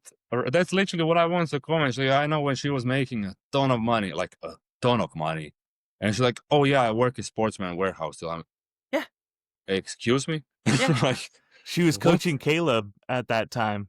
There's an awesome Seriously? video. Yeah, there's an awesome photos and stuff that Chase, his dad, shared with me. And Caleb's like 6 years old. And Paige, Yeah. and he told me this story about the first time that they met. And she goes, hey, did you forget something? And he goes, no, I don't think so. And she goes, yeah, you did. What'd you forget? And he goes, I didn't forget anything. And she goes, well, where's your release? And he reaches into 6 years old, reaches into his release pouch and pulls out a hinge. He goes, it's right here. She goes, oh, okay, it's one of these. He expected it to be on his wrist. Yeah, he expected a wrist strap. That's fair. That's awesome. But I know you also hinted slightly at some sort of application, something you got in the app. works. An application sounds like paperwork. Yeah, I agree. So my friend and I are making an app. It's actually this Mario guy that I grew up with because he's in IT now. So he's the brains behind the code, and I'm the brains behind this whole idea and the information that's going inside. The app, in my eyes, is going to revolutionize archery. Like, no joke. The idea is next level. I hope no one beats us to it. I don't even want to hint what it is. It's just extremely smart way of archery coaching through the app for a very low monthly subscription. I can tell you the price is probably going to be around $35 a month. You're going to be getting pretty much most of the information you would get from a full-time coach. And it's not just like, oh, let me just press on the menu and open torque tuning with tips. No, we're talking about unbelievable shot analysis and everything. It's going to be unreal. It's going to take a couple more months to finish, and then I hope you guys have me again on the podcast so we can, dude. Yeah, absolutely. We can talk about it because I think it's going to be unbelievable. I hope it's going to be able to touch the American hunters as well because of my field archery and 3D expertise. I'm putting in the code as well about analysis of a tree stand setup. Like setup, I mean like form wise, because a lot of people don't know how to shoot angles. Sure. And then they might struggle shooting angles or shooting at an animal at an angle and have some weird misses. And I'm planning to implement that in the code where it's going to help them for like a very, very low price. Anything to help those tack bros.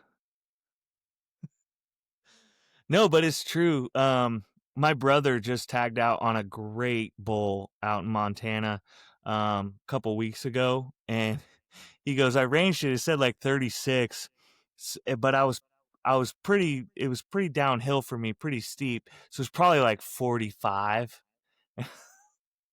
And Nope. I was like, nope, not even close. Shit. Okay. But it's he shot it for what the rangefinder said, but it's like that general knowledge. Good. Like I can tell Elliot, like I know the 25 degrees downhill, 48 yards. What are you shooting it for? 52. Smart ass. He knows exactly what shot I'm talking about, and he's giving me a hassle here. No, I'll cut a little bit. Yeah, but you hold low too. Okay, let's not get real into this, dude. I'll fight you right now. It's the big britches you got with that big old truck of yours. Shit. Hold on, I'm out of here, dude. Well, I'm super stoked. And of course, you're always welcome back, man. Anytime you want to come on the podcast, you just shoot either of us a message. We're always happy to have. Like, I'm not kidding. I'm probably going to go back and listen to this and pull some thanks of those for having me, guys. It was a real pleasure. Yeah, dude, seriously, I appreciate this. This is awesome. Yeah, it's early for you. It's late for us. I'm glad we made this work. Absolutely. Yeah, it worked. It worked awesome. It worked awesome. Yeah. And thanks for having me, guys. It was amazing. No, I appreciate it, man. We'll reach back real quick. Before we go, that app, is there it's probably still way too early. Obviously, you can't talk a whole lot about it. There's not an Instagram page for it yet or anything like that? Nothing? No business page for it yet? Not yet, because it's so technical that I don't want to risk anyone copying it. Fair. I've been there. I know exactly what you mean. It's so advanced that it might change my life, and I don't want to risk losing that opportunity. No, that's absolutely awesome, dude. That's not. fair. What's just in case people want to follow along or whatever, because I'm sure you'll be the first to drop it when it goes. What's your where do we follow you? You can follow me on Instagram or Facebook. So on Facebook, it's my full name that you're gonna be able to probably see in the caption of this podcast. Yep. Because if I say it out loud, they're gonna struggle with spelling it because I just weird. But it's Domagoj Buden, and then on Instagram it's Domi Buden. Yep. All right. Awesome. Well, very good. As always, you guys, the stories and the arrows fly straighter after hours. Domagoj, thanks for coming and sharing with us. Really appreciate you coming on. And I'm gonna go shoot with my eyes shut, and I'll be talking to you if it goes south. Yeah, text me. I wanna see where the arrows land. Me too. I'm curious. I'm super curious. We're gonna let you go. Thanks again for coming on. Just don't actually leave yet. Just hold here. I'm gonna stop the podcast.